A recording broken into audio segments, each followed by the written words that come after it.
5 साल हुई मेरी माँ के मरे हुए, लेकिन विरासत आज तक नहीं की। जब मैंने बार बार टैकल किया तो बोले 5,000 दो। मैंने क्या करेगा 5,000 का? बोले साहब का आदेश है। तो ऐसे भ्रष्ट अधिकारियों का आदेश यहाँ चलता है। कल्याण सिंह पुत्र बादशाह निवासी दुर्गपुर जरीपुर, वो जिंदा है, 3 भाई है, बीच का वो है, शादी नहीं हुई उसकी, और है लेखपाल ने मट्टा दिखा दिया, फौती एक बीज बना दी, उसके 2 बच्चे कर दिए। 28 जून को ज्ञापन दिया था और एक प्रस्ताव दिया था डीएम महोदया को, और उस पर जांच करने के लिए यहाँ एडीएम साहब आए थे। हम लोग उनसे मिलने आए थे, तो उन्होंने बात करने के बजाय या समस्याओं को सुनने के बजाय हम लोगों ने ये कहा बात को ख़त्म कर दीजिए और चलते हैं, फिर सब जगह बाद में भी चलेंगे।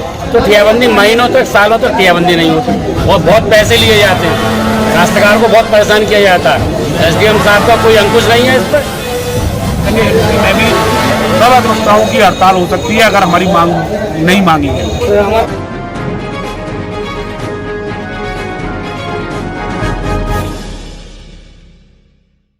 जिंदा व्यक्ति को मुर्दा दिखाने का आरोप, अब बेचारा स्वयं को जीवित दिखाने के लिए लगा रहा है तहसील के चक्कर। बदायूं के एक तहसील परिसर में आज एक बार फिर अधिवक्ताओं ने अधिकारियों के खिलाफ तहसील पर हल्ला बोल दिया और मुर्दाबाद के नारे लगाए। अधिवक्ताओं का आरोप है कि तहसील के दोनों अधिकारी भ्रष्टाचार में लिप्त हैं और जब तक उनका तबादला नहीं हो जाएगा तब तक कोई काम नहीं किया जाएगा, न ही अधिवक्ता अपनी मांगों में किसी भी प्रकार का समझौता करेंगे और रजिस्ट्री का भी बहिष्कार करेंगे। वहीं जब इस बारे में एसडीएम सहसवान से दूरभाष पर जानकारी ली गई, तो उनका ये कहना है कि ये सारे आरोप निराधार हैं। अगर अधिवक्ताओं के पास किसी भी भ्रष्टाचार का कोई भी कागजी प्रमाण है तो अधिवक्ता दिखाएं और जब चाहे आमने सामने बैठकर बात कर लें और जो समस्या है उसका मिलकर समाधान कर सकते हैं। मामला बदायूं के कस्बा सहसवान का है, जहां अधिवक्ताओं और तहसील प्रशासन की लड़ाई थमने का नाम नहीं ले रही है और दिन ब दिन ये खाई गहरी होती जा रहा है। आज अधिवक्ताओं ने तहसील परिसर में पहुंचकर एसडीएम और तहसीलदार मुर्दाबाद के नारे लगाए और एक बार फिर से दोनों अधिकारियों के तबादले की मांग की व मीडिया के माध्यम से तहसील प्रशासन और लेखपालों पर बेहद गंभीर आरोप लगाए, जिसमें एक आरोप ये भी लगाया कि एक जीवित व्यक्ति को मृत दिखाकर उसकी एक फर्जी पत्नी और बेटा दिखाकर उसके हिस्से की संपत्ति उन दोनों के नाम कर दी। अब वो व्यक्ति स्वयं को जीवित साबित करने के लिए तहसील के चक्कर लगा रहा है। वहीं जब उपजिलाधिकारी सहसवान से दूरभाष पर बात की गई तो उन्होंने सारे आरोपों को नकार दिया और किसी भी प्रकार के भ्रष्टाचार की बात को सिरे से खारिज कर दिया। उपजिलाधिकारी का कहना है, अगर अधिवक्ताओं के पास किसी भी भ्रष्टाचार का कोई प्रमाण हो तो वो दिखाएं।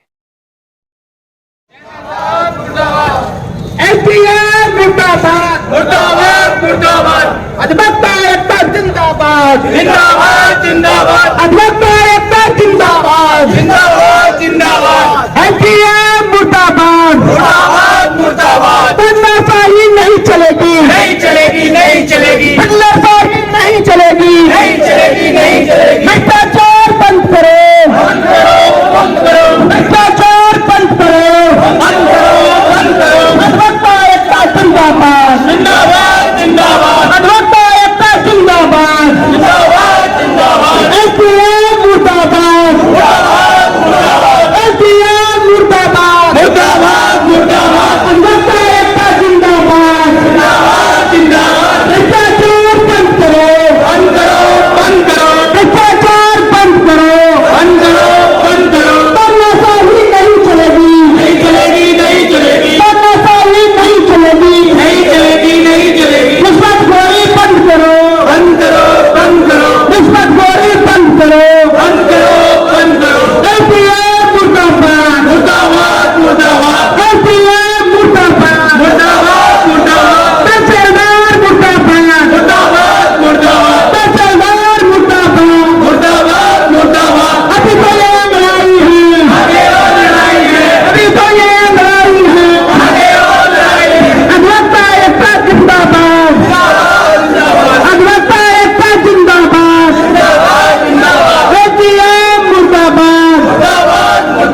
सहसवान में है। साथियों, हमने आपसे पहले भी चर्चा की है, सहसवान में वकीलों के और एसडीएम सहसवान और तहसीलदार सहसवान के बीच में जो जंग चल रही है वो थमने का नाम नहीं ले रही। हमेशा से सहसवान तहसील के लेखपाल तहसीलदार चर्चाओं में रहे हैं। इससे पहले भी बहुत सारे ऐसे मामले आए जिसमें सहसवान तहसील का नाम सुर्खियों में रहा, यहाँ के लेखपालों का नाम सुर्खियों में रहा।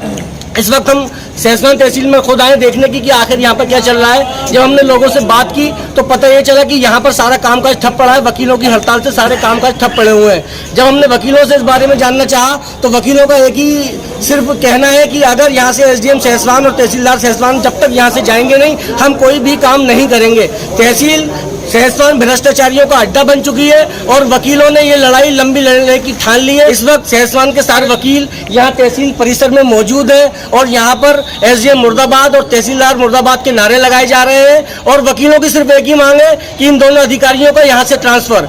आइए चलिए वकीलों से बात करते हैं। कुछ वकील मेरे साथ हैं, उनसे बात करते हैं। जी, आपका नाम? Javed Abbar advocate, central bar association. वकील साहब, क्या लड़ाई है, क्या मामला है ये?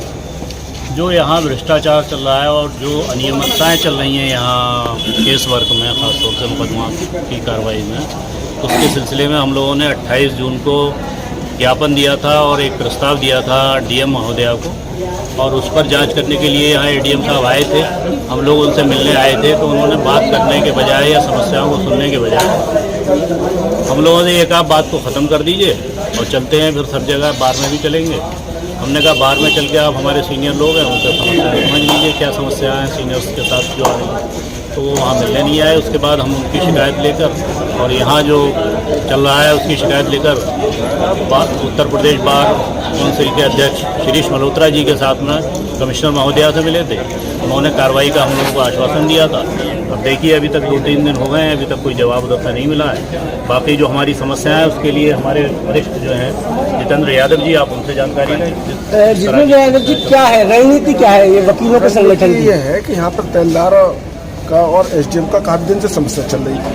एक बार तहसीलदार के खिलाफ हड़ताल हो चुकी थी, एसडीएम साहब ने बीच में पढ़ के उसको खत्म कराया था। इस बार ये पुनः स्थिति ऐसी आ गई कि 38 की फाइलें हैं और काफ़ी जो फाइलें हैं उनको कोई लेखपाल कानून में रिकॉर्ड नहीं लगाते, यहाँ से निस्तारण नहीं होगा। सीधा सीधा एक सूत्र है, किसी तरीके से भ्रष्टाचार जब तक शामिल नहीं होगा आपकी फाइल आगे नहीं बढ़ेगी। इसी सिलसिले में हमने प्रतिनिधियों ने मिला, एसडीएम को समझाया, तहसीलदार नहीं माने। डीएम साहब से मिले, डीएम साहब ने 3 ट्रांसफर किए क्योंकि वो लेखपाल उसमें भू माफिया टाइम शामिल है। एसडीएम साहब की सहन पर और इसी कारण के ट्रांसफर एसडीएम साहब की उस पर डीओ पर रोके गए, डीओ लिखा है उन्होंने, उस पर रोक दिए गए।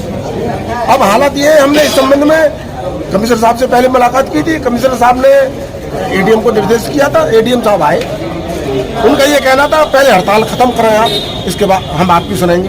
फिर सुनना क्या रह गया? हमने कहा फिर क्या सुनेंगे आप, हड़ताल ही खत्म हो जाएगी। हमने उनकी बात, हमारा उनका मसला नहीं बना। हम अपने बार के जो हमारे बार काउंसिल के चेयरमैन हैं उनके साथ कमिश्नर से मिले। कमिश्नर ने हमें आश्वासन दिया कि आपका बहुत जल्दी निस्तारण होगा और अब ये हम शासन स्तर तक पहुँच गए। मुख्य सचिव से मिलने का हमने समय मांगा है और प्रमुख सचिव जो है राजस्व, उनसे समय मांगा है मिलने का हमने। और ये हड़ताल हमारी फैल रही है। मुख्य मांग क्या है आपकी? मुख्य मांग ये है कि एसडीएम और तहसीलदार का स्थानांतरण यहाँ से हो जाए, तभी भ्रष्टाचार समाप्त हो सकता है। हमारे साथ सहसवान बार काउंसिल के अध्यक्ष श्री रविंद्र नारायण जी भी मौजूद हैं। अब क्योंकि आप टीम के कैप्टन हैं और टीम का कैप्टन जिस तरह से काम करता है बाकी टीम भी उसी तरह से काम करती है, क्या प्लान है आपका? क्या मांग क्या है और रणनीति क्या है? देखिए, भ्रष्टाचार के संबंध में हम 2 तारीख से लगातार हड़ताल पर हैं और सभी प्रशासनिक उच्च अधिकारियों से मिल चुके हैं और उनसे बराबर फोन पे बात भी हो रही है। उनसे कह रहे हैं कि ये इन लोगों को पहले वार्निंग भी दी गई थी इन अधिकारियों को कि आप अपनी कार्य प्रणाली में सुधार ले आए, लेकिन इन्होंने कोई कार्य प्रणाली में सुधार नहीं लाए। तब मजबूर होकर हम अधिवक्ताओं गणों ने स्ट्राइक की और इनके कोर्ट का बहिष्कार कर रखा है 2 तारीख से। और सभी उच्च अधिकारियों को हमने अवगत करा रखा अपनी पूरी समस्याओं से विद एविडेंस भी दी है उन्हें कि ये केसों में भ्रष्टाचार इन्होंने किया।